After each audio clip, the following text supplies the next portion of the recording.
लिए बर्खास्त हो जाओ। तभी मंत्री कहता है, बादशाह ने तो हमें बड़ी चीज के लिए बड़ी उलझन में डाल दिया और तीनों में तू और मैं में ही आधा दिन बीत गया और सूरज ढलने का समय हो गया। उनमें से एक थके हारे मंत्री ने बोला, सबकी नौकरी बचानी है तो हमें बीरबल के पास जाना होगा। अब सवाल बड़ी चीज का ही नहीं, पापी पेट का भी है। अब तीनों मंत्री बीरबल के घर पहुंचते हैं और सारी बात बताते हैं। तभी बीरबल हंसकर बोलता है, जहां पना ऐसे सवाल लाते कहाँ से?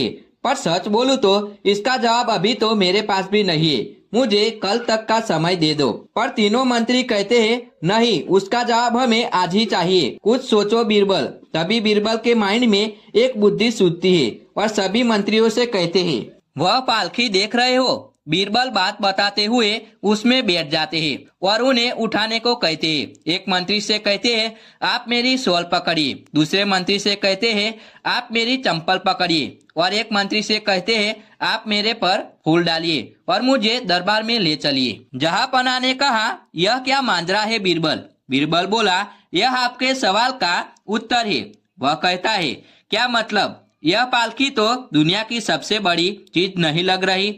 वह कहता है, जी महाराज, दुनिया की सबसे बड़ी चीज तो नहीं है, क्योंकि वह हम सबके सवाल से जुड़ी होती है और वह चीज है जरूरत। सातिर मंत्री चट से बोला, वह कैसे हो सकता है बीरबल? वह कहता है, आप सबका ही उदाहरण ले लो।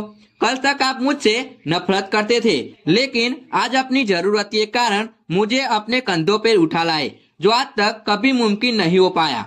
तो हुई ना जरूरत सबसे बड़ी चीज। बीरबल की बात सुनकर मंत्रियों का मुंह खुला का खुला रह गया और बादशाह अकबर हंसी को अपनी रोक ही नहीं पाए। इससे हमें यह सीख मिलती है कि कभी भी किसी की योग्यता से जलना नहीं चाहिए। क्या पता हमें कब, कहाँ और कैसे उसकी जरूरत पड़ जाए।